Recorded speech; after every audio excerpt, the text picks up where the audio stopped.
Infinity G. Being a Wave Riders, all right with me. Reactions, reviews, right here on your screen. You're watching Blind Wave.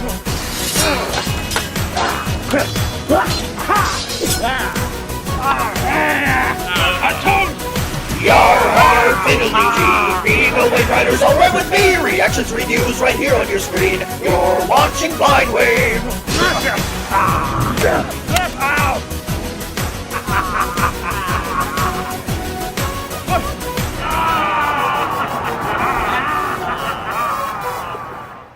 Hey guys, crew of Blind Wave. I'm Eric. I'm Shane. Rick. I'm Calvin. Aaron. Said that weird.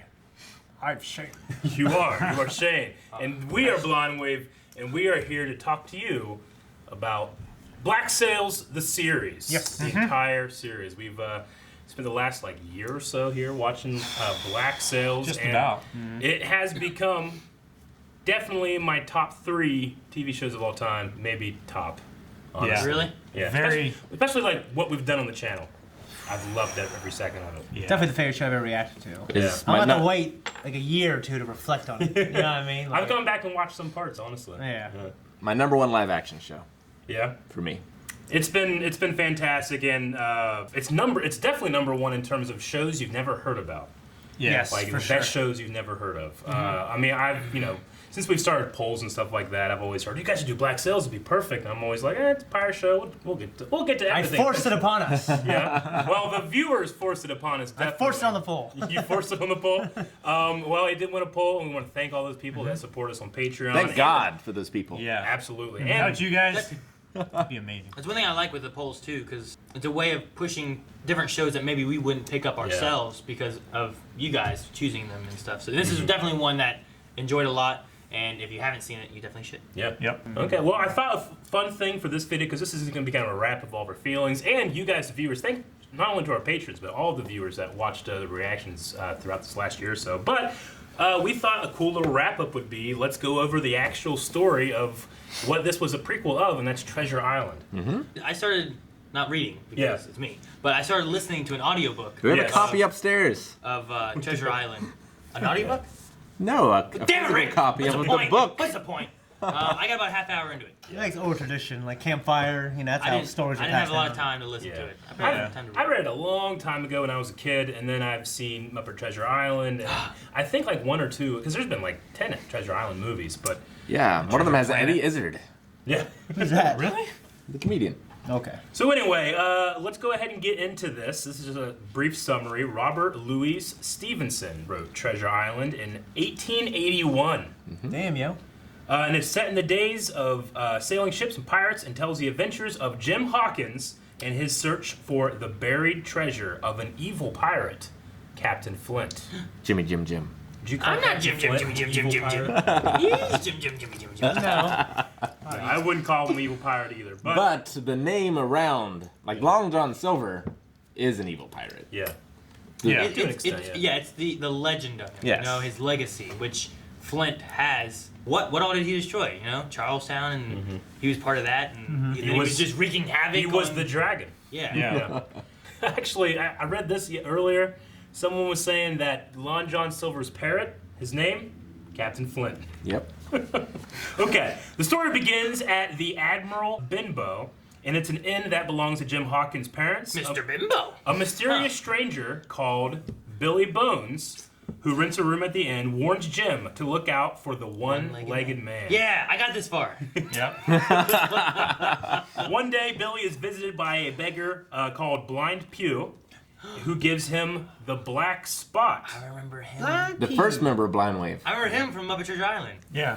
It's me, Blind Pew. The black spot, which is a mark of A imminent little death girl. among pirate crews. After Blind Pew leaves, Billy collapses and dies. So Billy dies an old drunk man. So we never met Blind Pew That's how it goes? in the original. Shit. Yeah, Billy Bones dies there. In the very He beginning. dies in the very the beginning. very beginning of it, he escaped. He dies of a heart attack or something like that. Yeah. So maybe It's like magical. alcohol. From the I don't believe that man would ever die of a heart attack. He lives in the inn. And He's an older man. It's what, 20 years after? in the book, he's an older guy, and he And like- who knows how long? he's been there telling stories and drinking at that inn He's like for a 30. while. But who knows how long he was marooned on that island? Yeah. Yeah. Like, who knows what that did? Yeah, the last time we saw him, I don't he think was it on the island. clogged his arteries, whatever it did. I think it's implied that he had a very, very, very hard life after Black Sails. Well, stress. He was always looking over his shoulder, waiting for Long John Yeah. Silver to come kill him. Heck, he was If at anything, he had a stroke. he was at an inn, and he in the book he pays Jim every month to keep an eye out for the one-legged man. And Jim just thinks like he's kind of crazy and stuff, but he's scared of Long John Silver coming to get him. Oh, our silver wouldn't hurt him. Well, Jim finds a map in Billy's sea chest just before Blind Pew returns with a band of evil pirates. Jim and his mother quickly hide before the pirates ransack the inn looking for the map. Suddenly, soldiers arrive and the pirates escape, except for Blind Pew, who is accidentally trampled to death by the soldiers' horses. Poor Blind Pew. What can he do? I don't remember that part. Jim takes the map to Squire Trelawney and Dr. Livesey, who realize that it shows where Captain Flint, an evil and heartless pirate, has buried his stolen treasure. That was Beaker and the other guy. Me. You don't have to do every single one. The Squire and the Doctor decide to go and find the treasure and invite Jim to come along. The Squire then buys a ship called Hispaniola. Hispaniola and hires a crew led by the respected Captain Smollett. The ship's cook is a one-legged man called Long John Silver, who everyone admires. Switch. That's all right. He's done that much by himself. Okay. Let me see you struggle through the no. I like that it's a cook named Long John Silver. Yeah. And the first time we meet him, he says that he's the cook. Yeah. The ship sets sail, and Captain Smollett Smollett, yes, I said. Yeah, that's Kermit. Yes, Me, it is. Amelia began to doubt the trustworthiness of the crew. However, the night before they reach Treasure Island, Jim overhears Silver and other members of the crew plotting to kill them all. He realizes that Long John Silver and most of the crew are actually pirates and were once members of Captain Flint's crew. His real hands is on there. He is. Jim warns the Doctor, the Squire, and the Captain about the crew's evil plans. The Captain sends most of the pirates ashore, and Jim decides at the last moment to go ashore with them. Once there, he hides in the woods.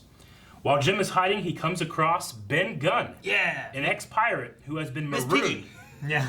Who has been marooned on the island 3 years ago by his crewmates. Which is interesting, because Billy is left marooned on the island. Right. Yeah. Eventually gets off, somehow has a map to the treasure, but Ben Gunn is left So on. how does he's been there for 3 years? 3 years, whereas this is... And this is 20 years years later. after. So they have came back, but they didn't know where the treasure was. I'm curious, though, because, like, how does Billy know? How does he have a map of where the treasure? Yeah. I mean, he could have been there for a decade and just found it. Why Like, didn't he take it, though? looking around. I He mean, might have been killed he by couldn't. any crew that just would have seems- taken him well, on. he did take some of it because he had gold with him. He could have thought it was a cursed treasure and it shouldn't leave, or I don't know. Maybe a map to the island itself. Ben has given up piracy and promises to help Jim and his friends. Meanwhile, the captain and the others abandon the ship and take refuge in an old stockade on the island. The pirates quickly realize that their plans have been discovered and attack the captain and the others to get the treasure map. However, for the time being, the captain and his crew are safe in the stockade. Jim manages to sneak into the stockade and reunite with his friends. They spend the night in the stockade, and the next morning, Silver approaches waving a flag of truce. Silver offers them their lives in exchange for the treasure map, but the captain refuses, and soon another gunfight starts. The stockade is attacked by the pirates, who are fought off. Though there are men killed on both sides, Captain Smollett is injured. Alright, Jim decides to escape from the stockade and goes off without telling the others. He finds the boat that Ben Gunn told him he had hidden, and then sails out to the ship and cuts its mooring ropes. He falls asleep in the boat exhausted. In the morning, he only just manages to escape from drowning as the sea has become very rough. Luckily, he spots the drifting Hispaniola and manages to board her. There are only 2 pirates on board, one who has been killed in a drunken brawl by the other. And it doesn't say it here, but that is Redbeard. That is Israel Hands, the drunken pirate. The one that's dead or the one that killed one you? that is He old alive. as shit now. By the way, the first time Eric came across Hispaniola, he just put the ship, and then the sentence structure the next time he had to say it. It was kind of funny. Thanks for pointing that out. I want to pull Calvin. After a terrifying fight, Jim kills the pirate and manages to steer the ship into a small cove. So Kills Jim Israel Hawkins kills Israel Hands. He then heads back to the stockade to rejoin his friends. The stockade is now in the hands of Long John Silver and his mates. Jim is captured and is given the choice to join them. When he refuses, the pirates want to kill him, but Silver talks them out of it. Silver then tells Jim that the doctor has given him the map and also abandons the stockade in exchange for being allowed to go free.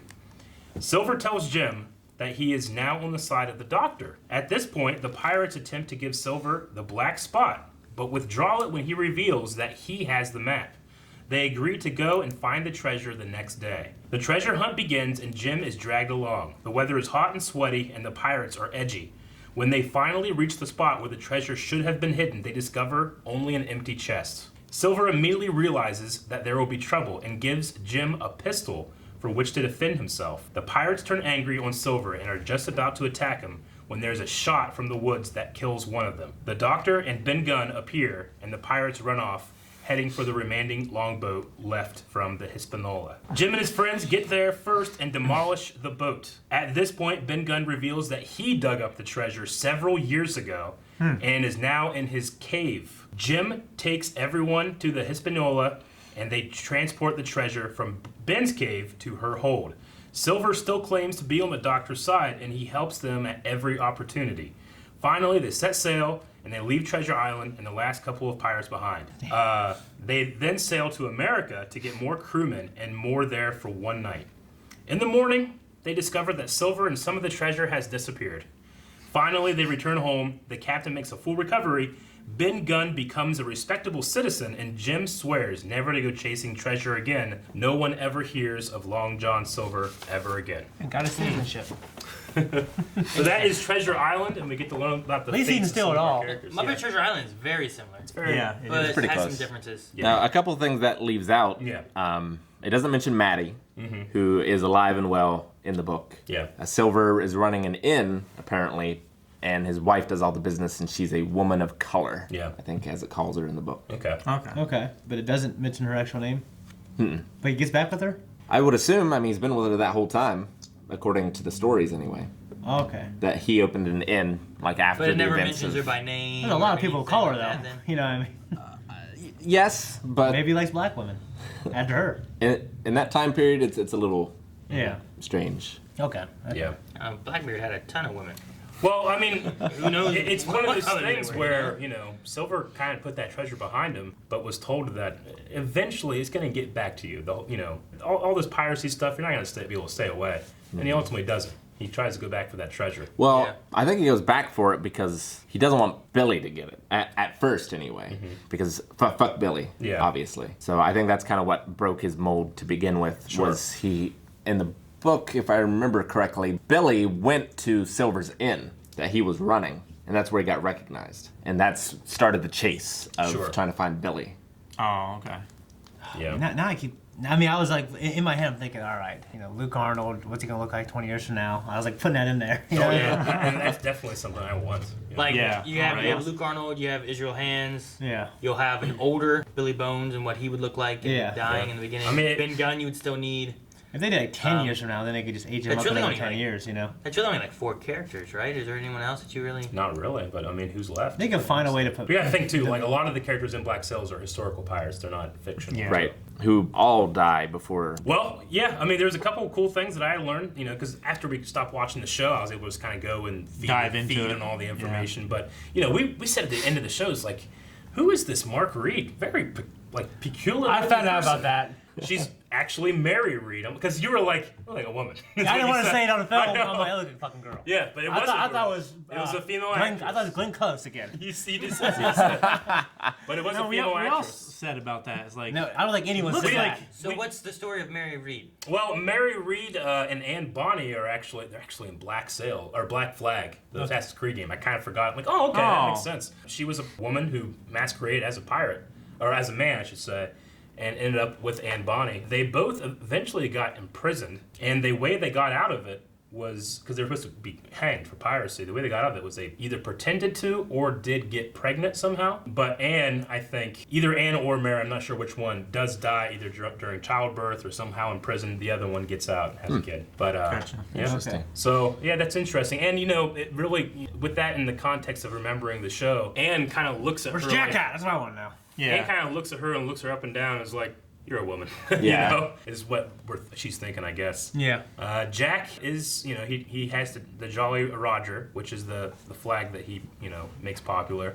Eventually, he's hanged for piracy. By Woods Rogers, right? Woods, yeah. Woods Rogers, who goes to debtor's prison, eventually comes back and becomes governor again. Yeah. So really, he's got like a hell of a story. He went to prison, came back out, rose back up above the ashes. Yeah. So of the pirates there, like you have like Flint and Silver that are like those ones are the fake ones. No, well, yes, Flint. Flint is fake. In Treasure Island, Flint is said to have drunk himself to death in Georgia, north of Florida.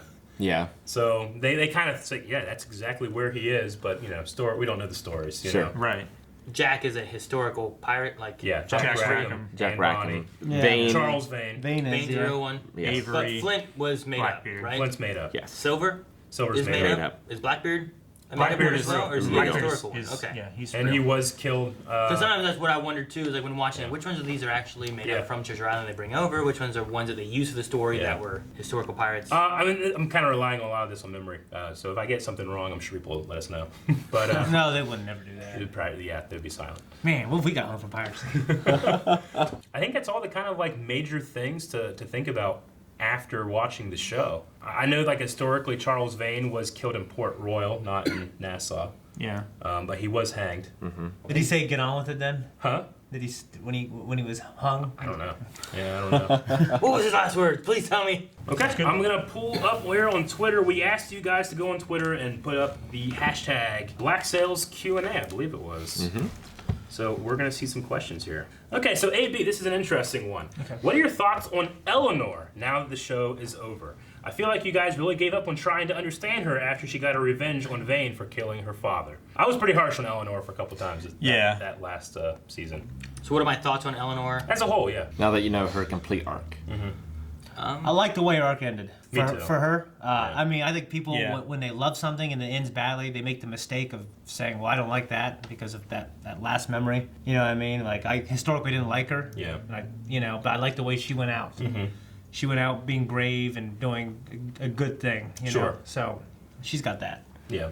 I mean, she was a good, strong character that would do anything to further her goals, which half the time was the same for every other character in the show. Yeah. But she just happened to be at odds with the coolest characters, Yeah. Yeah. I think. Which always put her at odds with me. Well, I was gonna say too, Pretty like much. half the time what she was doing that was best for her goals was for better for Nassau. Right. But once Yeah. it changed to where we're still rooting for Nassau, but she has kind of switched sides. Yeah. It turned us against her more than I think it would have if she had still been with Nassau and working with them. I mean, The people who should really been hating was frickin' glasses guy, Dufresne, Dufresne. Yeah. and I hate that that old pirate. Dang, what was his name?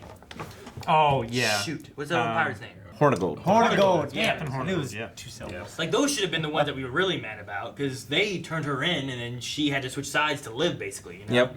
And then once that happened, then she fell in love with Rogers and then that kind of. But she turned different. I again. still think she hung Vane just because he was Vane. Like Well, I mean, any because other like pirate- it's one of those things where it's like I could try to understand her, but like her dad, who was a kind of a shitty father, that I didn't care about, was killed by a character that I love. She did it And in then she revenge. killed, and then revenge, she killed a character I love.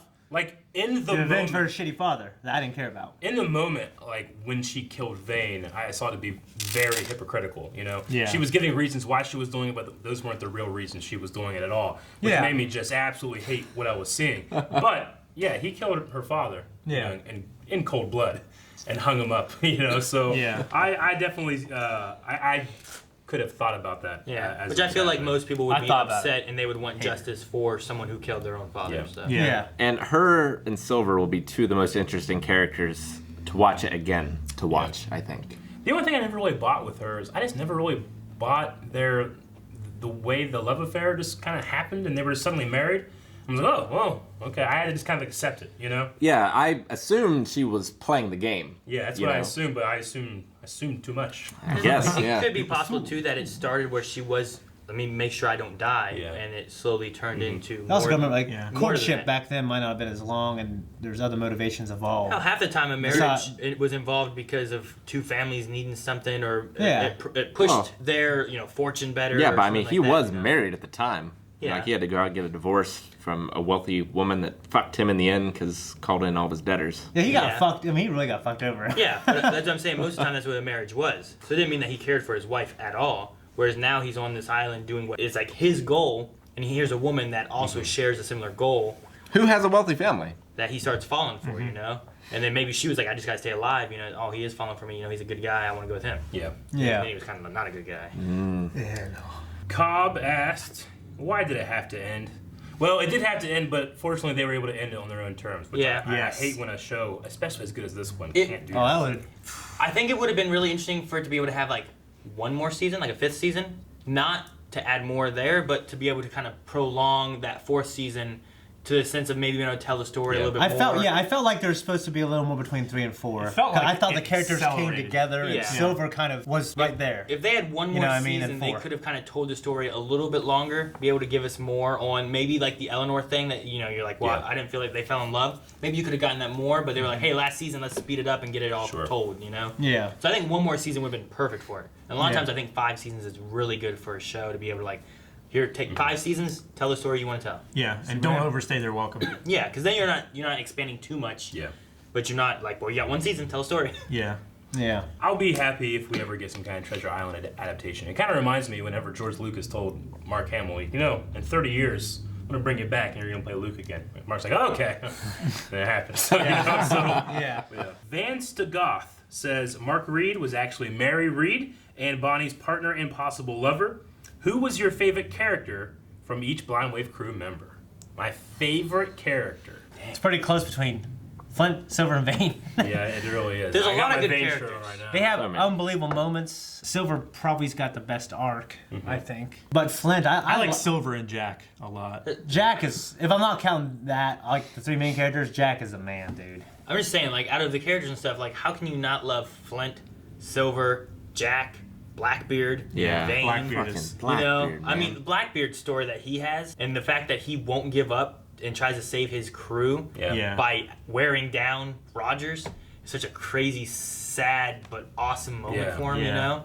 Like, I loved Blackbeard. Like, he wasn't there because, like, he was going to die anyway, you know? But he was doing this for Vane and stuff, like... Yeah. And it hurt so bad whenever he died. Yeah, so it was pretty bad. He's definitely one of my favorite characters of it, but I also really like Jack. DeGroot is the best character. DeGroot is the man. And Joji. Gates? I was going to say Joji, who is the name, I now find out, the name of the Japanese samurai pirate. Joji. It's great. Back in the day, I would have said Billy Bones, because I love Billy Bones. Billy was so good. But Gates was so good. in that last season, Gates though, was man, cool, man. Gates was a good guy. Yeah, Billy, I they like really... Hal Gates. Yeah, they really... I mean, I love the story of people who are in love and are driven to be mad, angry, bitter men. I'm gonna who are obsessed with, like... Miranda Barlow was a very retribution. interesting character as well. Yeah. She was, Definitely. Their relationship was unique. For me, it was definitely Flint, though. I'm also going to say Flint. I think he's the most unique and interesting character, especially a homosexual character I've ever seen on television. Yeah. Just love a man that has such a flaming ambition that everyone else casts their light And in he... with him. Yeah. Flaming ambition. Shane, you gave me a look. From Berserk. Yeah. I also really love Silver, though, and especially like his transformation that he has. It's hard to like, pick, man. There's so many good characters, but like, dude, there's so many Randall. good moments. There's so many good moments with Silver and Flint together. Fucking Randall. Like, if you guys pick Flint, like I might want to pick Silver because like those two together made the show so good. Yeah. And Silver with Randall was so funny. Yeah. And like just him just You're a getting by. thief. And, like, There's not one without the other. Silver had such good determination. Like Flint had determination too, but Silver also like the stomp. You know, you tell my thing and you get punched or kicked or whatever, and just stomp, keep going. Like he kept going, you know. Yeah. Well, the fact I love the moment with the come out. And he sends somebody and they stab him and he sends someone else. Yeah. You know, I love it. Silver was clever and he was creative and he was determined, you know, with everything he did. Yeah, I'd say maybe. I mean, Flint maybe got to say. Toby Stevens got to say probably the coolest lines. I think. Because I wrote down a bunch. He had some good lines. He has He great did. lines, and I mean, there's people who say he's fun because Jack Rackham, he has these funny lines that are snappy, but like Flint had the shit that I won't write on my gravestone. He had the one that like they create the darkness, then want us to stay close to the light, like that kind of stuff. They paint the world in darkness. They tell their children to stay close. The to writer's light. my favorite character. Yeah. All the because in writers. the darkness there be dragons, but it isn't true. We can prove that it isn't true. There'll be dragons. I don't know. It's so. He's like, There's no wrong answer to that question. yeah, all of them. The tits, fruit. I was gonna say that guy. that guy. Yeah. Tits. Okay, Cad says, what was your guys' favorite episode of the entire series? For me, it's the shark. Either that or yeah. the penultimate episode. That How- one was amazing, but that- the feeling and the triumph and the wail, it was so amazing as it happened. Yeah. Well, I It's mean, like one of the best reactions that we've ever had. Yeah. what was Especially Rick's line. that? I mean, those are good. And I'll spotlight when they go to Charles when Vane comes to rescue Flint. That's also Charlestown. amazing. Yeah. Charlestown. I also love whenever I'll be your monster. it's Flint and Yeah. Silver trying to like take their boat back, whatever. The Yeah. whole like, what the fuck did you think was gonna happen? Like, Yeah. that episode and stuff was good. I don't know, We have to fight. what the fuck did you think? Oh, so good. Some of the battles they had and stuff. I love Jack whenever he fights that other captain, like that. Yeah. the- And the it's spin- hard for yeah. me to think of like what the episodes necessarily are, Rather than the moments. but I can think of Yeah. moments that I loved in the show so Oh, much. for me, Vane also, being hung. I hated that Vane was Yeah. hung, but I loved what he was trying to do and make Yeah. it stand for. Also, whenever Silver kills Dufresne. Oh, the stomping. I'm John Silver, and I have a long fucking memory. Yeah. I love that so much. So good. Yeah. Fucking Dufresne. He pissed me off more than anybody, I think. Yeah. Billy Bones, I got it, but Dufresne's I like do- a petty, Yeah. shitty little man. Yeah. I do Shitty like little glasses. the episode where Flint is just trying to get Silver to see reason, and he's fighting with Redbeard Yeah. and killing his friends to keep from having to kill like Silver. the penultimate episode, the Yeah. second to last one. That one That was, was that really was one of good. the best episodes of television. Yeah. Yeah. The last episode's also done really well where it closes it out. Yeah, I'm pretty satisfied that everyone got kind of a happy ending too. Yeah. Except for everybody that died. Yeah. Like all Yeah. those pirates got shot in the head. Yep. We got a decent amount of questions here. Bettina Serber, right? Betty! I probably got it wrong. Yeah, Betty. How do you guys see the ending? Did Silver really bring Flint to Thomas, or did he kill him and make the story up? Absolutely. I believe Absolutely. that he took him to see Thomas, but I do not know. I want to believe that he took him to see Thomas. I mean, So that is what I will believe. after the end of what all happened, I hope so because I think that's what deserved. And they're friends, and he's Yeah. still killing Captain Flint, Yeah. but he's letting McGraw. That is his real last name, right? Yes. James McGraw. Yeah. He's letting McGraw live. You know. The only thing that I see like as actual like, well, this is maybe a reason why is because that happens and Jack Rackham immediately goes into a thing about how it doesn't matter what is true, it Yeah. just matters what people believe, and that's the story that lives on and becomes legend. Yeah. So we see it, we believe it, but is it the real story? The writers but see- intentionally left that. But see, open. we see that, but the story they're telling though is that he died. Captain Yeah. Flint is dead. You know. Yeah. So like, which one's real? And I think the one that he's pushing too is that he's dead. And in Treasure Island, he drank himself to death in Georgia. So I would imagine he might do that after Thomas died of old age or something else. Yeah. Possibly, yeah.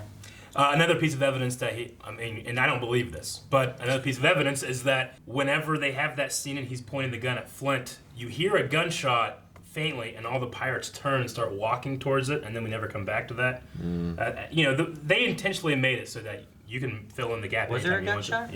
to. Yeah. Yeah. They intentionally left it so that you can leave up, whatever you want it to be. That's what it is, which I like. I like when shows can do that, and it's not super frustrating. Yeah. Betty also says, why do you guys think this show is so unknown and underrated? I think because it's a pirate show, and Everyone likes ninjas. people have a very specific expectation when it comes to pirates. Yeah. Like, it should be fun and frolicky. Frolicky. I don't know what word. Frolicky. Never used it, Like, Well, yeah, my opinion on it is, I'm wrong for thinking about like this, but Pirates of the Caribbean was so big. Yeah. And it can be one of those things where it's like, oh, fucking vampires are really in right now. Oh, sure. Let's make a vampire movie. Oh, fucking, zombies are really in. Let's go make a zombie movie. Pirates are really in. Let's make a pirate thing to cash in.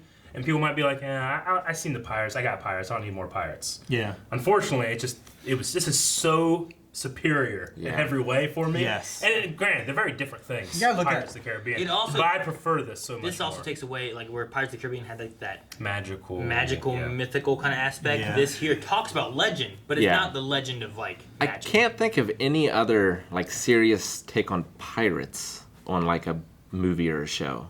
Yeah. I guess for me, I'd be interested when Sinbad.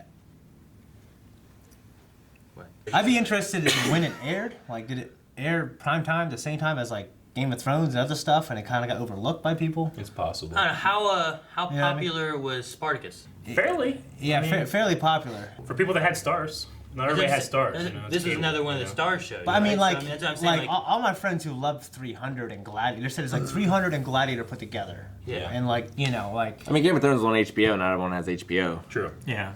That was. Yeah, but I don't know. Super It also came from a book series and stuff that people were following, whereas this, sure, it came from Treasure Island, but it wasn't based on like a book series that was current. Yeah. You know, Treasure Island's been around for how many years now? Yeah, like how much bigger was Harry Potter Hundreds. than like Lord of the Rings? You know? Yeah. So I don't know. It's hard to say why this didn't get more views and more people recognizing it and knowing it and stuff like that, but maybe in the future somehow it can get more. And I talked to a lot of people that said like they watched the first few episodes and didn't get hooked, which I find crazy. I don't know how they didn't get hooked. I enjoyed the first few episodes. I just didn't enjoy them as much as I ultimately enjoyed the episodes later. Well, Sure. Yeah. But I still enjoyed them a lot. Quite a bit, yeah. So I don't get it. Somebody could depend too on age and stuff like that. I know Melanie, like, she started watching them. I don't know if it was that it didn't hook her, but she also was like, well, I can't watch this during the day with the kids around. Yeah. You know? So she's only watched like 4 episodes. Can't do Game of Thrones either, though. No. True, but it depends, I guess, how much it hooks you in. She also watches that at night with us. Yeah. Okay, Char says Flint warned Silver that pirates would become the monsters in stories told to children. Cue Treasure Island, a children's story narrated by a boy in which Silver himself is the villain. How freaking brilliant are the writers to put that new spin on an old book? Yeah. That's cool. Good. It's Yeah, a really it's- good point, Char.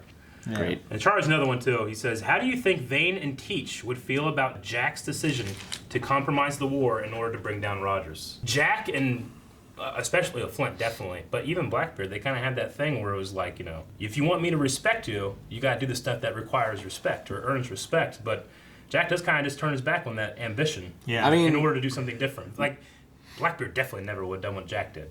well, no, No. but I mean, Blackbeard wasn't necessarily in on the war either. No.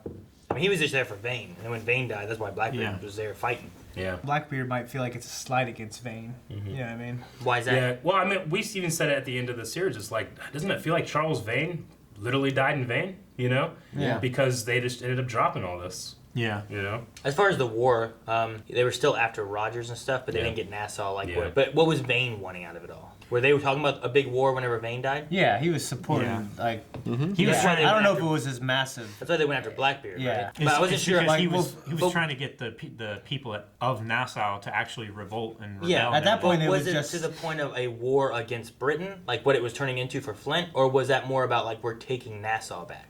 I think- it was a little bit. Well, it was the Nassau thing was prevalent for a couple seasons. But I think it was starting to blow up and becoming something more. But Flint, in his mind, had it like going against the Americas and stuff. You know. I thought when Vane died, it was more about It- like it probably taking back was just Nassau, Nassau. the pirates not just laying down and letting Yeah. Rogers take over. Yeah. Which ultimately Jack, turns back and stops that, and still has a way of piracy to make money and do stuff while kind of being under the cover of, hey, look, there's pirates here. Yeah, like Flint's dream is like a next evolution of I think of Taking over Nassau. Vane. Yeah. The one thing though, like Blackbeard was very, I don't know, he was big on making the decision, right? Like he wanted Jack to make the decision sometimes. Yeah, stuff, Blackbeard too. kind of had this feeling of like, well, my time is kind of over. But, here's like, reaching out from Avery's time is some help, Also- but ultimately, this wasn't really his story at this point. you know? Interesting. Also, like I kind of in my head thought like a prequel series with them when they were younger. That'd be cool. Yeah. Yeah. Devin says, what characters did you start off hating but ended up loving, as well as started off loving but grew to hate? Billy, He Ain't no. Billy Billy Bones. Bones, I loved loved in the beginning. and then hated. Yep. Hated him Yeah. by the end. Vane too, to be honest. Sure, he was a badass, but he was also just a bad antagonist. I loved Vane the entire time that he was Did there. you? Yeah. Just, you can't not fair. love how fucking cool he was. I mean, Well, I like, loved how cool he Like was. when I knew about his kind of love story, in my head I kind of thought Yeah. like Eleanor, maybe like he was like he is the way he is now because of Fallout. So like it made me like him more and hate her more. Rogers, I was really disliking, especially during the Blackbeard stuff and all Yeah. that. Like, yeah. I wasn't really like. I kind of respected him actually. Yeah, I wasn't like in love, like, oh man, this character's a great person Sure. and stuff like that. But it was like, well, he's okay. He wants to do this, and then it like he kept turning darker and darker. And then by the time the Blackbeard death, I was Yeah. like, fuck this guy, fuck him. Yeah. Yeah. I was upset about that. Yeah. Any characters that you started off hating but ended up loving? I mean, Eleanor, I liked her by the time she had left. Yeah. There's definitely a lot. I of loved points. her in her last moment. Like I love what she did for Woods, Rogers. I didn't hate his. I kind of hated everything he did, But the story, like it brought a lot out in him and in his character. Yeah. You know what? In the very beginning, I'll say that I probably didn't really care for Anne Bonny. Yeah. Yeah, I didn't really care for her. Like there wasn't. I felt like she was just kind of there. I didn't like. It wasn't that I hated her, but I'm just kind of like I don't. She was I don't there know. for the love triangle. Yeah, I'm like I don't really care what's going on with her. But by the end of it and stuff, like she was a big part of the story. I liked her a lot more, especially what she did on the boat to save all the other pirates and stuff was amazing. Yeah. Correct me if I'm wrong. Aren't her and the actor who plays Jack married in real life? I think so. Yeah. I don't know that it goes from hating to loving, but my favorite scenes with Max were her in England.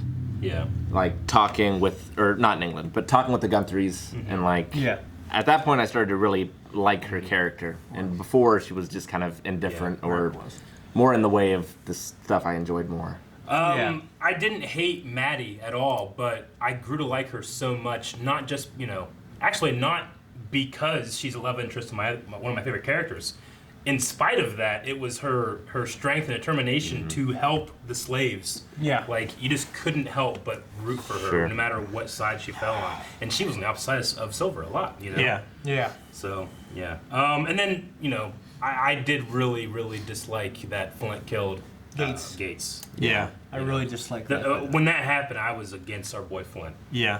Yeah. Me too. Emotionally. But I was still attracted. I was with Flint all the way. Including when you thought he killed Billy. I never said that he killed Billy. No. I said that he attempted to. Which, that was never, ever answered. It was never answered. Because it led for some great discussion. And no one knows. I wish he did, though.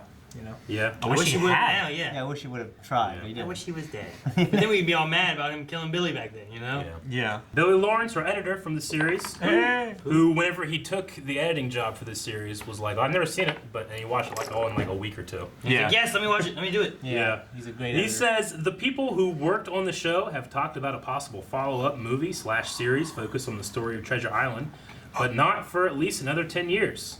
Would you rather see a movie version or an extended series to tell the tale? So do we get like a season of Treasure Island? I or want a movie? another season. I would be okay with it being like season 5, you Yeah. know, like a 10-episode story, like telling the story of it, versus having just a 2-hour movie of it. It's a really short, simple story. Like, there's not enough to it for it to be its own series, I don't think. Yeah. Well, I mean, You'd have to add in like Jack Rackham and stuff. Yeah, that's what I'm unless saying. you just have him die.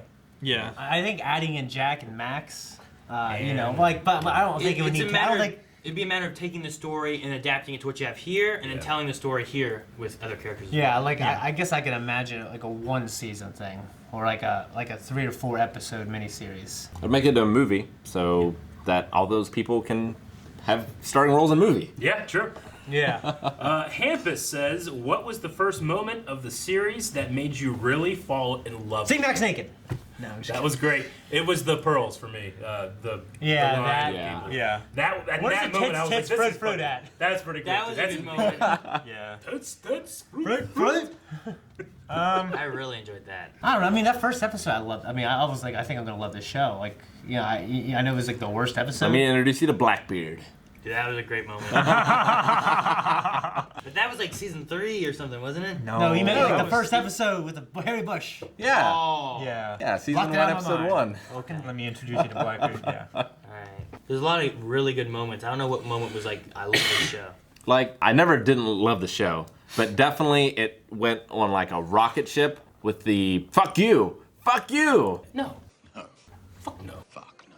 Fuck you. Fuck you. Yeah. Yeah. Fuck you, Jack. It was the first episode, right? Whenever they take over the boat and there's like that fog and they come out of the smoke, whatever, and they start fighting on there and they get the. That was really good. I love the opening of them, like The sharpened them taking pirate. the sharpened teeth? the sharp teeth and all that. Like that was a good. Was the moment. samurai Just, like, pirate there yet? Yeah. Yes. He was there since the I'm beginning. so But that glad was he had my favorite character. That's such a good moment of like just being like shit, man, and stuff. And like this is cool. I want to see more of this, and then it kind of takes you on the story and just go back and forth between having those moments and having the rest. So like that was just the first taking over the ship was great. And then Silver belly flopping in the water is pretty great. Oh, man. Okay, this question, I think it's an interesting question, might be difficult to answer. Dale Kruthoff, I should say. How do you think the story would have ended differently if all the characters survived to the end? Gates, Randall, Barlow, Dufresne, Hornigold, Vane, Blackbeard. How would it have ended? You know, would this war have fizzled out if all those characters were still around at the time it did? Well, I mean, Gates, I don't know, because Silver and and found out about Gates dying, and it kind of cemented him and Flint together at that point. And I don't know. It would be hard for it to end the way it did because like Gates was gonna retreat and that's why he killed Gates. Having Dufresne and those guys still around, like they were heavily against him. Like you'd have to have the story like drastically. Billy would have won. Maybe. Or I think the story would have ended because if those guys were all still alive, then all of our heroes would not have been alive. Right. Yeah. I think that's how it would have been different. So They could have combined. If they got past it all, I think they might have had an easier time against Woodes Rogers as well. maybe I don't know. But with all the division and stuff, that like Gates taking his crew and everything away from Flint, then Flint wouldn't have had the political pull that he did when he got back to Nassau. The biggest change might have been Barlow was still alive. Yeah. Yeah, because I think Flint would have acted differently had she still been. Yeah, he went rolling off the deep end. But it was going off the deep end that got them so much progress in the war in the first place. Char says, has anyone in the crew started rewatching the show yet or plan to? As amazing as it is on first viewing, it somehow gets better with every rewatch. There's so much nuance in the writing and the performances. I did learn that Flint knew, or the guy that plays him, he knew about the Thomas thing and the Barlow stuff season 1, Really? So he put a lot of that into the performance. Like, apparently if you rewatch it, you see a lot of that in there and you kind of get some more context. See, I haven't clues. rewatched it since like that reveal or anything, Yeah. so I'm curious like going through, because I'm always curious on reveals like that. I'm like, was there any hints through the first season or whatever, like telling me or hinting towards, this is what's going on? Because sometimes like things just come out of nowhere. You're like, well, damn, that really caught me off guard. I mean, I definitely... Sometimes it's like it lays the track so well that this is how you get here because you see all these. I definitely remember Barlow and Flint having sex and him not being too into it, Yeah. That kind of stuff. So yeah, I want to do a rewatch when it comes to that kind of stuff. I haven't started rewatching it. I might rewatch it with Melanie at some point. I can really watch with Joy. Yeah. We actually, Joy and I watched the first 3 or 4 episodes together. She loved it. We just stopped for some reason. Yeah, I really want to watch through and see what her thought is of, Flint's gay. What? Like, I want to know what she thinks of that. Yeah. Like if it catches her off guard or if she's expecting it. I think she still thinks Billy's dead right now. I think. Oh, that's the point that you... Yeah, like she hasn't gotten too far into like a few episodes, like 3 episodes, 4 episodes, something like that. Gotcha. Kat says, Black Sails has so many great secondary characters like DeGroot, Featherstone, and the Samurai Guy. Who's your favorite? And do you think that person had a satisfying ending? DeGroot? No. And no. No, but the Samurai Guy had a hell of an ending. He had the he best did. ending, and it is the Samurai Guy for me. Yeah. I mean, Joji. the ending for me for DeGroot isn't when he's in the water. It's when he's telling them how to get where they're going, whatever it is, and he goes, "How do you know?" And he goes, I love that, like, cause it's DeGroot. He knows everything. So I love that moment, but I hate that like he's in the water, just like everyone get to the shore, and then they just shoot him in the head. Yeah. They're like, fuck, man. I think, was he wrong about anything? I think he was wrong about the storm. He says he advised against going in the storm because it would tear the ship apart. Well, I know he called it a ship killer. Yeah. It's like, that's a ship killer. Well, he wasn't wrong about that. They nearly did. Yeah. He advised against it. He didn't say that they would die. He just said they could die. My favorite secondary character is the shark. Secondary character. Kat also says, this show is one of my favorites and the dialogue is truly amazing. Rackham's lines are iconic and Flint's speeches are always so badass. Do you guys have a favorite line or speech from the series? We kind of talked about this earlier, but I mean, up there is Flint's talk about painting the light in the darkness. Yeah, that's There be unbelievable. dragons. Vane's line where he said, when I came to this world, I came in screaming and covered in someone else's blood. I'm not Yeah. afraid to leave the same way. Yeah, fuck. Yeah, that's great. What Yeah. oh, man. God damn. Tits, tits, fruit, fruit. Joji's all of his lines. Yeah, all those lines. Didn't need any. I mean, That's I the know best. there's a lot more. When Jack had that enjoyed. threesome, I kept thinking he had something funny to say in the beginning.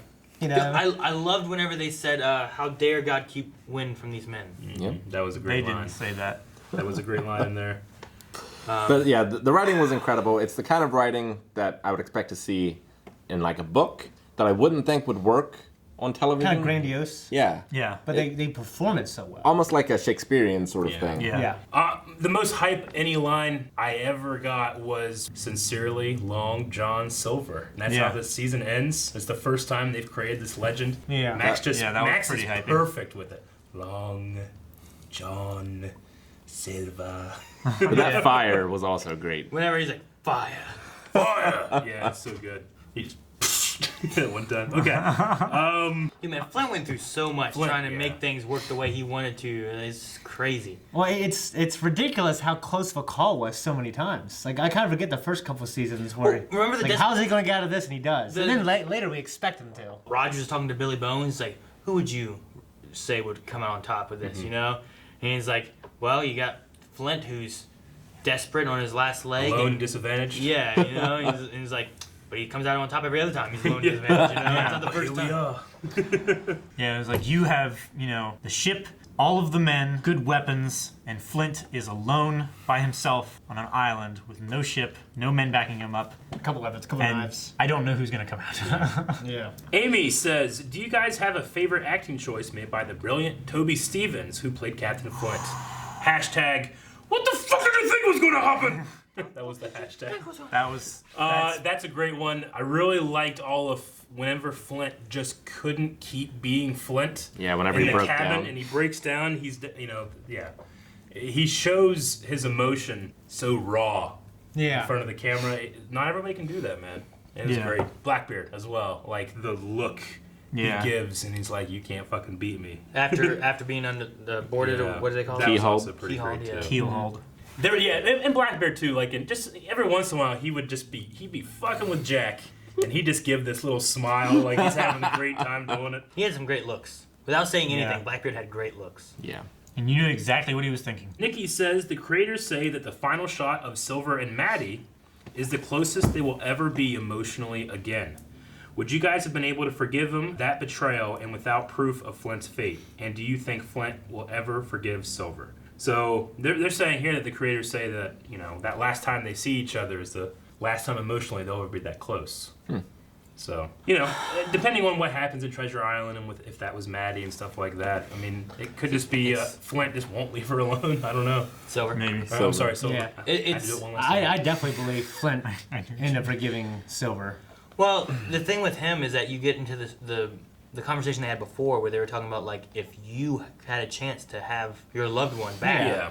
would you take this war or not? Yeah. And you know, he even is like, I don't know what I'd do, you know, but that option's not available to me. But that option did become available to him. Yeah. So maybe he would forgive Silver, finding that and giving him back that option where he doesn't need his war He anymore. also hooked him up with him too. Like, you know, he said, look he had on his face. I'm sure he forgot all the anger and resentment See, went out the window. The thing at the end of the last episode, I felt weird, not like disappointed, but I felt like incomplete because we got a speech about why Flint is doing what he does that was so amazing. And then once the Thomas thing happens, we don't get to hear how he feels about the war that he's given up. And granted, we don't need it. You know, and it's probably be a disservice not to have it in there. You know. Yeah. But I felt like it was just such a high, and then he's here, and now he's having a good life. But I never got to see him come down from that high. You know. It'd be hard to write. It's implied. Is that where he's at? Is here? Or is Well, here implies that it's, you know, I'm not talking about like the emotional journey. I'm with him. Like, yes, I want to do this too, and then it's just different. And then the next time you see and him, then next now you see he's, now the war's in his mind and stuff like We that. didn't get to see him on that ship ride. Yeah. We just the transition was just weird for me, but not in a bad way. Yeah, I Not would say like criticizing it easily can be a different high though of like him emotionally finding. Yeah. You know. And don't get me wrong, it was Thomas. like if anything, it was like here, and then it didn't go down here. It was just here, which is different than where it was here. There was no transition. you know? There was no conversion from the anger that he had during the war, and then just the relief and the love that he had for Thomas. Like we've had 4 seasons of him building up this war against England, and then it's not. And then he you gets know? to let it go because he finds his love. But that's the point, I guess, right? So It just Flint changes a bit from what he's after in the first season to what he's after in the 4th season. yeah, And then eventually goes back to what he wanted before the first season. Like he initially was after, like he was there with Thomas, and he's there for Thomas, and then he's lost Thomas. Thomas is dead, so he goes to get what Thomas's dream was. And then it turns into a war against Britain, which partially could be for revenge for Thomas, and then he gets Thomas back, and he doesn't need that revenge anymore. Like a lot of this could all be, you know, allotted towards revenge, which is like what Eleanor had with Vane and her dad, and like what he's after with that, what Jack and Blackbeard were after for Eleanor because of Vane. Like a lot of this has revenge as a theme through definitely. all of it. Flint you know? like cast himself as the monster that would cause all this, and then eventually he just like wait, am I the monster or am I playing the monster? Yeah. And then he casts that monster away as Flint and then takes back James and doesn't need that revenge anymore. Yeah. A. Ashburn, we've covered this, but I think it's impossible to truly cover it. Can we all just take a moment to talk about how amazing Toby Stephens was as Captain Flint? I'll never stop talking about how amazing he was as Captain Flint. Him and Silver had amazing moments. Yeah. I love conversations they had with each other and things they said. And like both of them are like just favorites of the show. Yeah. And so many favorites of the show. Johanna says, what's your favorite relationship on the show? Flint and Silver. Yeah, for sure. That's for me. Definitely. It is the show. Yeah. I also kind of liked Vane and Blackbeard. Like the way they kind of went on. I like Jack and Vane. Jack and Blackbeard. Yeah. You know? Jack and Blackbeard Gates and was good. Flint was great. I love them together, you know? Pirate in that painting. Max and Ann. I like Yeah, Jack that's and Great imagery. Woods, that rivalry. Yeah. I Trying get to it. trying to be the one that history remembers Yeah. over the other. But when you think of what happens in history, I kind of feel like, oh man, he got Speaking the last of word. best moments, like Maybe, but he did destroy his legacy, though, right? Yeah. Jack got to destroy his legacy, even if he got to kill Jack. Yeah, but then he rose above it though, you know? Did he? Yeah, I think so. I mean, became governor, got out of prison, paid off his debts, killed him, you know? I mean, I feel very if that's the vindicated. end goal, the whole thing that Woods was wanting after he finally got to be governor of Nassau was to have Eleanor and to have the baby. You know, the baby was the breaking point Yeah. for him when he found But that he might out. have used that as motivation. I mean, you know, they didn't tell that story of him coming back, so I'm just going to, just basing it on the arc of the show, he ended pretty badly. You know? Yeah. Yeah. Yeah, we don't have any of that information. But if they were doing Treasure Island, maybe we'll see him then. Rick, what were you going As to a say? pirate. just the scene with Woodes Rogers and Jack in that carriage, Yeah. Oh, yeah. and that whole like scene was just incredible. What a great thought process that he went through. He's like, you know, you were so advantaged, so privileged, and I almost got you. You know? Yeah. I love that so much. Derek the Spider, has this show's expert dialogue, acting, etc. made you any more critical of other shows that don't Yes. meet the standard? No. Rick, you're more critical?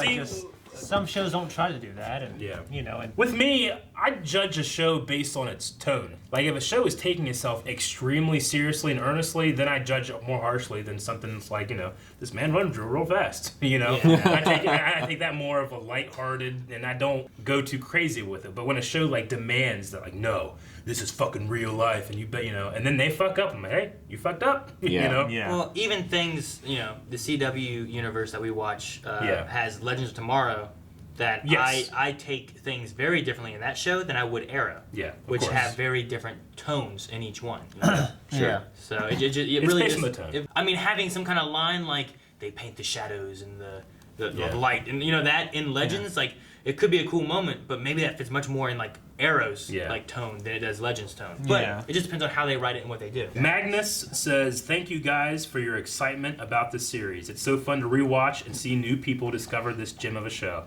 Well, that's why we do it. Yeah. You know, one of the best, I've said it before, one of the best things about Blind Wave is new people watching shows with us. I always love I hearing when hope- people are like, man, I always thought about watching this show, but Yeah. you guys started watching to it. Now I started watching it. Yeah. I love it. Yeah. Yeah. One of my favorite shows. Like, good. We love it too. Benji, I love you, but we can't do this. Rank all the characters from best to worst. Nope. No, Next all one. of them? impossible. All right, this is just for, Rick, you're not in this question, but Benji says, Flint and Silver or Ragnar and Athelstan? Which bro relationship is better? Ooh. It's a Ragnar. Vikings thing there. Flint and Silver. Yeah. It's hard. I mean, Yeah. because they Those tones are very similar, so I can't They compare are. them. Yeah. I mean, like, cause it doesn't end well for them. You know what I mean? Ragnar and Athelstan, it had a, like they had that love that carried on, and Sure. Ragnar carried it on until Yeah. what happened to him. So I don't know. I mean, they're both deriving things, but that relationship was definitely more important in Black Sails. You know what I mean, to their characters. Yeah. So, Speaking of like a bromance, Griffith and Guts, there's a lot of similarities that I want to talk about, but you guys haven't seen We Berserk? haven't seen Berserk? Sorry. whose fault's that? Breaks my heart. Well, that's the last question. Did you guys have any other thoughts about Black Sails as a whole that you wanted to get off your piratey chest? It might be difficult for me. I'll have to rewatch it, but it's probably my favorite show ever. Yeah. There's been a few shows I've watched in my life where, like, oh man, when it's over, I don't know what the fuck I'm gonna do. Is there ever gonna be a show that grabbed me? Yeah. Is this much? And then I saw, and when Lost was over, I was like, oh man, it's downhill. Yeah. Downhill from now What are we on. gonna do now? And I'm only 25. I'm you know? lost. There's always that show, like, especially whenever you get to like watch it like that. Like it's not that I binge, but like that'd be the only show I watch. Yeah. And then once you finish, you're like, man, I just took this journey with these characters, and now I don't. What's my life? What do I do now? Yeah, You know, then I go back to like I I wanna go to meet the these office for people. like a year until I find something else. You know what I mean? Yep. So I love this show. It's definitely one of my favorites. I don't know where it ranks as far as shows, because the problem I have is like some shows I might rank higher, but I'm not sure. I know it's nostalgia, and this one doesn't have that nostalgia for me yet. Yeah. So like I wonder like where I rank it like here and like another Like year. no bias. Where is this in there? It's Yeah. No bias. This is one of the best shows of all time. I think the great show. I think it's objectively one of the best shows. Like ever. Yeah. Really, it is. I know there's other shows I have that like man I really like this show, But I really have a love- bias that I don't like it. Yeah. But I know I really like this show. like I really love Seinfeld. You know what I mean? yeah, it's a much different Yeah. show. And you know, I really love the Fresh Prince of Bel-Air. You know what I mean? Where does that rank with this, and how do you rank those together? You know? it's hard. It's hard to It compare. can't be on 'cause the same I list. I really love Avatar: The Last Airbender, and I really love Black Sails. I don't feel like it's fair to compare them. You know. No. Yeah. It's tough to compare Yeah. them. I think the best thing you can say about this show is in this video and in most of the videos, we're talking about the characters and the story. Yep. Haven't said a word about everything else in the show that's incredible. Like the amazing- sets, the the cinematography, action, the sets, the CG. the sword fights. The fights were really good. The music. There's music. there's moments where it's like, man, look at that boat just Yeah. sailing on that water. It looks so good. Like, you know, like I think this is the best pirate fighting in any medium, like in film and TV and whatever. Like, Yeah. I can't think of that many besides. Pirates of the Caribbean. Yeah, but yeah. Well, there's Pirates of the Caribbean, Cutthroat Island, What was your Island? Muppet Treasure Island. Count Monte Waterworld. Cristo. There's Pirates of Count Monte Cristo, but the Treasure Planet, I guess. Treasure Planet's the shit. Yeah, that song that Billy uses. Yep. I mean, there's a lot more than just the story and the characters. Like everything else they do with this, with the budget they had and everything, like they use it and they use it to its fullest, which is great. I And love it that. rounds out the whole experience so well. Yeah. Like I believe they're standing on a boat. Yes. You know, being tossed back and forth on these rocky, stormy waters. You know. Sure. But like, Yeah, there's I no way never, to I rock, never but once believe it. questioned that those people, They on a set. like, you they're know? real. Yeah, it Yeah. doesn't look like a set. Like the set, This show's fake. they're on an island, and the set goes for as long as the focus of the camera goes. I looked up. They built a tank and put that set on a tank like next to a sea. You know. Yeah. And I think they filmed in Cape Town, right? Yeah, Yeah. in Africa. Yeah. Yep. All right. Well, I think that might be the wrap up, right? For the show. I that's can't say awesome. anything better about this show. I want these writers that wrote for Flint to write me something better than what I'm. for my life. Yeah. I want them to write me something better than what I'm saying. How much I love the show is what I'm saying. Where did these writers go? I don't know. I tried looking it What are up, they but working there's a on now? podcast that they're on. I haven't listened to yet. But I was like, who wrote this? Who wrote the dialogue for that? I can't find shit. Yeah. But it was a creators. Like I would love for the people that worked on this to go into something else. And They make are. just They're something making else amazing. You know. they're making something for Amazon or something. Oh, cool. What the hell it is? Well, that doesn't help me if you don't know what it is. I hope I it's just Lord of the Rings. it was like a couple- That'd be great. it's something fucking very. amazing. It's very different. I saw it was like a couple days ago. Yeah. Okay. All right, guys, that is the wrap up for how we felt about Black Sails, and you know we can't just be done right now. We have to keep going. So what we did was we reached out to somebody that was involved with the production. That actually was on the show for a little bit. Well, I mean, he was on it for a couple episodes. You don't know about this? No. You don't know? We're gonna be going on an interview right now. Kyle, look at your hand. Look at that hand go. Oh my gosh! No! Look at your hand, everybody. Hi there, Blind Wave. This is Luke Arnold, aka Long John Silver, dialing in from Outback Australia. Looking a little less piratey these days, but thanks very much for having me. I'm looking forward to answering some questions.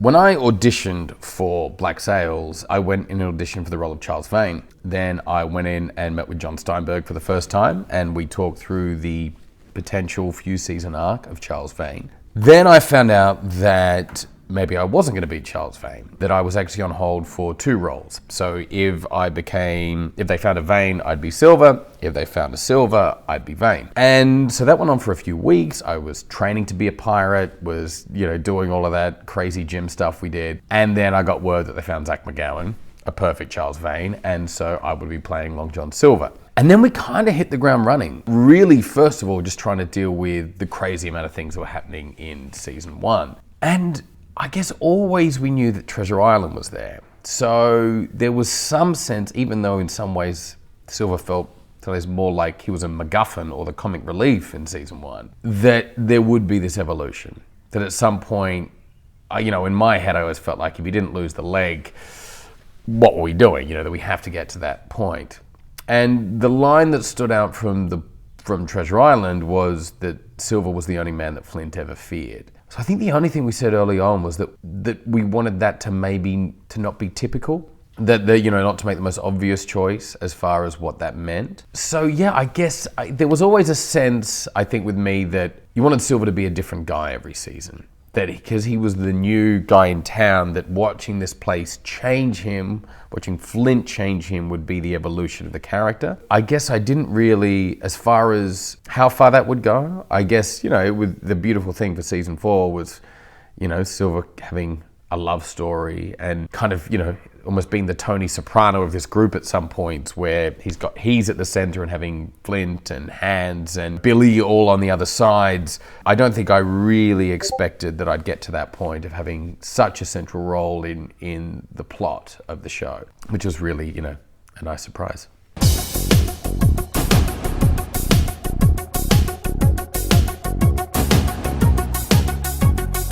During season 3 and 4 of Black Sails, I must have been one of the most expensive actors to have on a television show. Not because of what they were paying me, but because of the work that had to be done for having the missing leg. It was, it's absolutely the most defining thing about Silver's evolution. Not only for actually how he physically has to cope after that, but what it means for him. That is he's the guy who would never stick his neck out for anyone, and then he gives a leg for his crew. And it ties him to them forevermore. He says early on in season 3 that what that did mean something to them. He's now in a position with them, but anywhere else he'd just be an invalid. So the leg is everything, and then up to the point where he stomps Dufresne's head in, which redefines everything he is after that point and everything he's allowed to become. And so it was huge. And then when you have, when your character's silhouette changes, obviously all the directors want to use it as well. I think especially in season 4 when had the crutch, that's such an iconic shape of Long John Silver.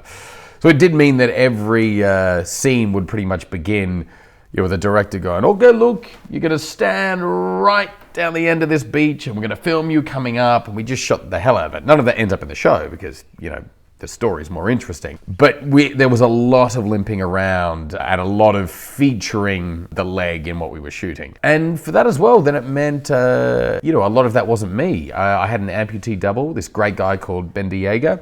And he, in a lot of those iconic shots of Silver, that's him. The one, especially when we're heading into the tavern where Silver's about to do his speech and stomp Dufresne's head in. And there's a beautiful kind of crane shot that comes down. That's Ben there, a lot of the underwater stuff. So really from that point, I was sharing the role. So it did absolutely change my experience of playing that character.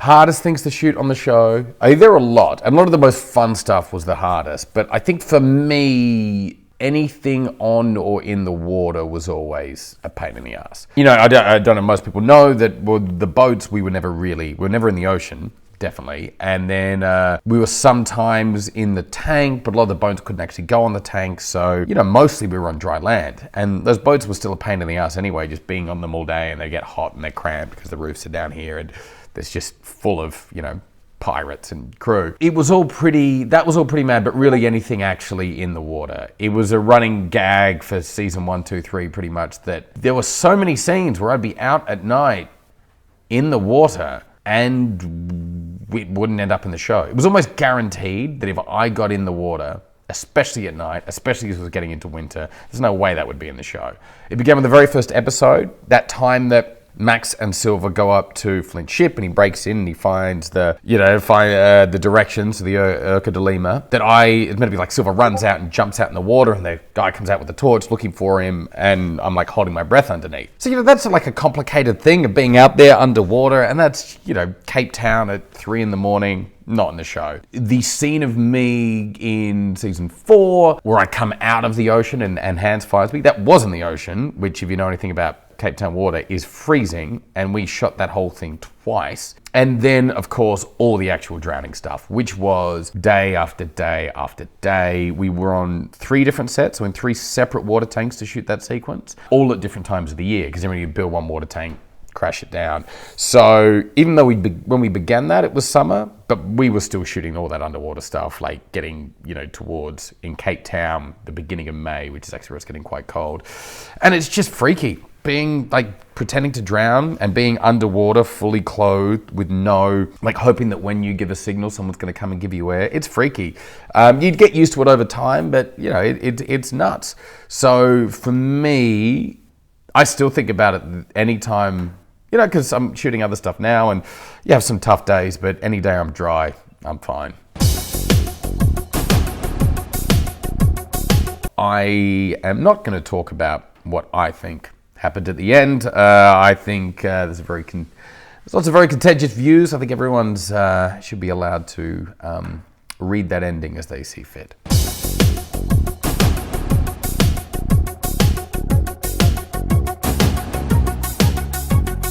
Favorite bits of dialogue? I mean, there were so many, and I think a lot of the cast are struggling being actors out in the world of film and TV after working on a show like Black Sails, because you do not get given dialogue like that hardly ever. And especially we had a lot of rehearsal time on Black Sails, both officially on set, and then because we all lived in this complex together, we'd be round at each other's places, we'd be working on it together. We'd be, the Sunday before a week, we'd generally go to each other's houses and sit there with a beer and talk things through. Or, in the gym, you see someone's there trying to work out how to best make that line, sound the best. And you can only do that with great dialogue. Only great dialogue supports that kind of, bashing and work. It's, like I say, that whole scene with Toby, in the woods at the end of the whole show. No one gets to do that. No one gets to just have 2 men fucking monologuing at each other about just such huge ideas. You just don't get that. So that was incredible. But then there's little bits of poetry. The one that always sticks with me from, I guess it's 208, I guess it must be. Charlestown is sleeping with one eye open and a knife under its pillow tonight. Any one of us sets foot on that sand, absent an engraved invitation from the governor, is likely to greet the sunrise swinging. It's just a great little bit of dialogue that rolls off the tongue. It's such a simple thing to say. The meaning is quite simple, but to write it that way is just a gift.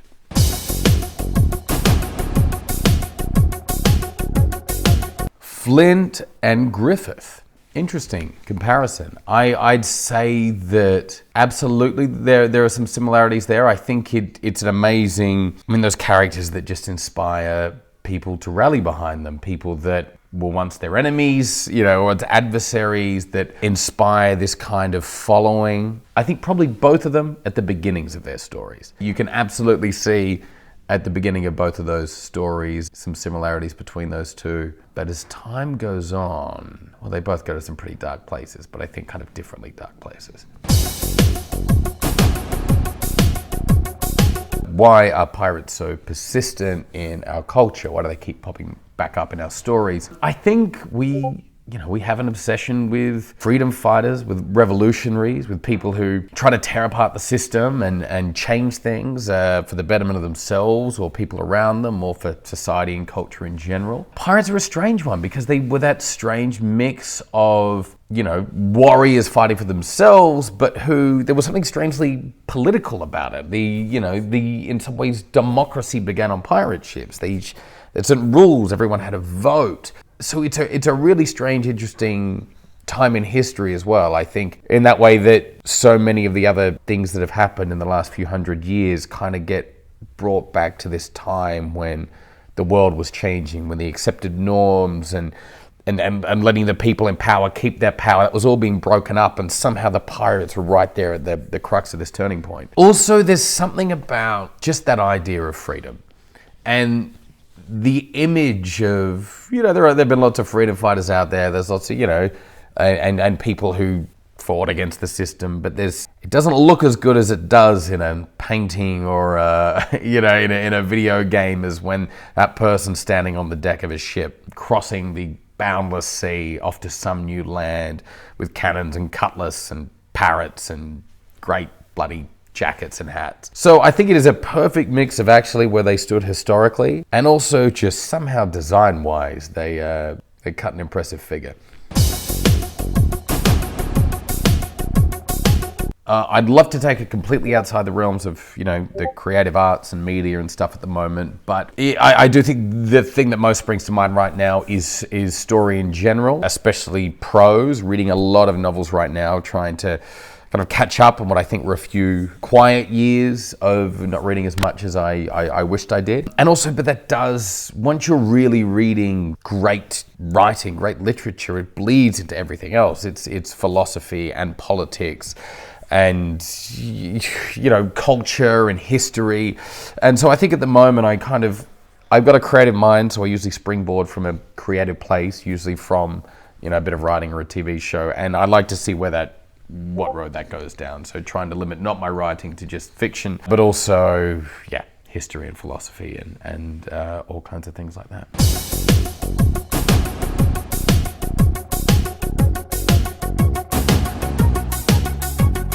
Video games. I love to play games. I have had to pull back a little bit in the last couple of years. That means I've just had to be very selective. So, this year really I haven't done much more than God of War and Spider-Man, but they're pretty bloody good games. If you're only going to play 2 games a year, they're hard to beat. For me, I think God of War does stand out. Usually what draws me into a game is the storytelling. And I just was in awe of so much of that game. And it's happened a lot recently. It was like Uncharted 4 a couple of years ago. It's something you see these games where I almost feel like I could go see the actors on the street. Like you're going to bump into the actors with those faces, at an awards night or something, because I just believe it. Spider-Man was so much fun. It was brilliant. But I think God of War really absorbed me. Also, the music was composed by the amazing Ben McCreary, who did the songs for Black Sails. So you can't beat that. What was it like for us to live and work in Cape Town? We loved Cape Town. It was just a gift and a privilege to be flown over there, put up there, introduced to so many incredible people. When you work in a show like that, you're just meeting so many people who live there in all different parts of Cape Town and South Africa, and we were just welcomed so wholeheartedly and made so many friends over our time there. I think we all get really homesick for it. It was a really special time, but it was a double-edged sword because it was all-consuming. That show took everything from us, body and soul, which meant that we weren't, it's not the kind of show, sometimes you get a job and you can bounce back. You go, I've got a week off, I can bounce back home. There are no weeks off on Black Sails. If you're not shooting, you're being drowned, you're being beat up, you're trying to learn this next crazy monologue that they've given you. It just doesn't stop. Also, South Africa's a long way away from most places.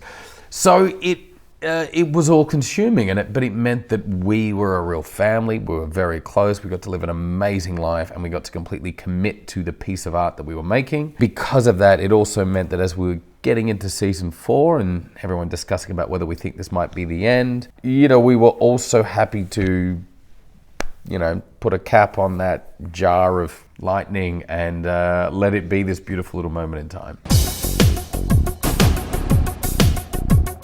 Favorite movie of all time? It's too tough, and I think recently so many of my opinions have changed. I'm just going to say the most recent film that really affected me, The Florida Project. That just, actually that's a while ago now. Time flies. But I absolutely loved that. That just destroyed me in the cinema. I thought it felt completely immersive. And I think maybe there's something that happens when you study acting and you hang out with other actors, that it can sometimes take a bit more for you to get carried away in just getting lost in the story. But somehow I think when kids are involved, that does that for me, because I don't understand how they can do what they do. So for things like the Florida Project or seeing Matilda on stage, that to me is like a magic trick. Like I don't know how it's acted, so it must be real, and I can really get caught up in that stuff. So I think similarly, there's an Australian film called Samson and Delilah that was really affecting. for me, and also with quite a young cast. Not as young as the Florida Project, but still quite young and incredible, and as absolutely moving.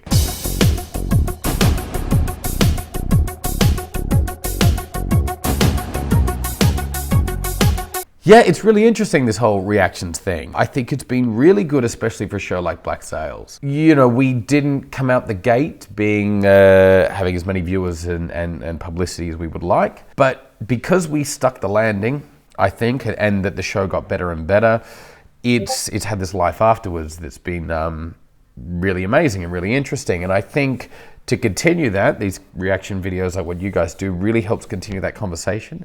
And I think especially when you make a show as complex as Black Sails is, that does feel like a novel, and you know, each episode's a chapter, that people have really been needing these communities where you can come and talk about it, because otherwise you end it, and if it's not a primetime show that everyone's watching the next day and everyone at the water cooler is freaking out about it, you need these online communities where you can come together and talk about the characters and the themes and what might have happened. So I think it has a really important place in the current, you know, media landscape. What should you guys react to next? Maybe do a book club. I don't know, maybe you've done that already and haven't seen, but you know, do just something different for a change. Do a little, you know, chapter by chapter of a book. Maybe Treasure Island. Maybe urban fantasy book that could be coming out maybe towards the end of 2019, beginning of 2020. Just a suggestion.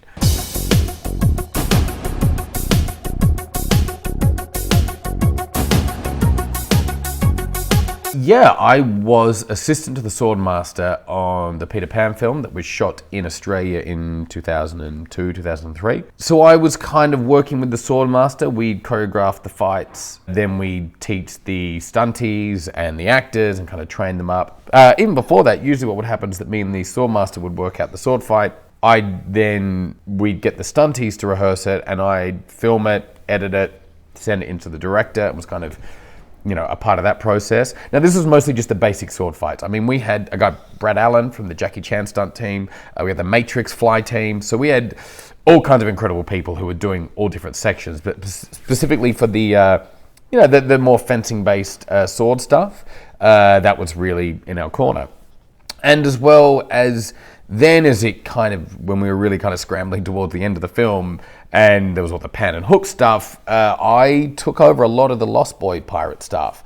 And so really with a lot of that stuff too, it does get pretty mad. So it was mostly getting a bunch of fights for each pair, training them up, so each kind of kid and pirate knew like routine 1 and 2, and then when you're trying to just fill a deck and then make up stuff on the day. So you'd have the other great stunties doing more of the like tumbles and falls and all that kind of stuff, but then often you're coming in going, okay, now we need pirate, Lost Boy fighting over here. I go like, okay guys, routine 2, but we spin it around here, and I was kind of taking control of that stuff. But I also got to go onto the pirate ship, you know, and I was just 18. Go like, okay, we need a rubber floor over here, we need a rubber one of these, can we put a hole in that? And having like a Academy Award winning art department team going, yep, sure, we can do that, which was just crazy, but it was really amazing. And I think that time on set before I went to drama school meant that when I came out and started acting, I just had this great kind of in-depth knowledge of how a set works, and of being on that side of things. So it was really handy for everything that came after, especially being a pirate. Well, thanks everyone at Blind Wave and all the fans for watching the show, joining in the conversations, continuing to spread the word about Black Sails. I'm back in Australia at the moment. I just finished season 3 of Glitch, which is on Netflix around the world, and working on another show called The End, which will be out sometime soon-ish. But the main thing I've been working on is a novel that I've written called The Last Smile in Sunder City. Sorry, I got a bit of a cold. And so that doesn't have a release date yet, but it is going to be coming out in at least the US, UK, and Australia, in bookstores and online. And if you want to find out when the release is happening and more details about that, you can either follow my blog at lukearnold.net or on Twitter and Instagram at longlukearnold. But yeah, that's my next fun little project. Thanks very much, guys. It's been really fun answering some questions. Cheers. All right, guys, that was Luke Arnold. Thanks so much. We appreciate it much. Yeah, he had reached out and said that he was watching along with another reaction channel, Sith Furion. He was also very excited to see Luke do that, and I'm so happy that he reached out. Really, it was awesome that he said that he was watching our stuff on Twitter. But we're also very appreciative that he was. We reached out back to him saying about trying to do this wrap up video, and that he was able to contribute that and help us in wrapping up this Black Sails and how much we loved.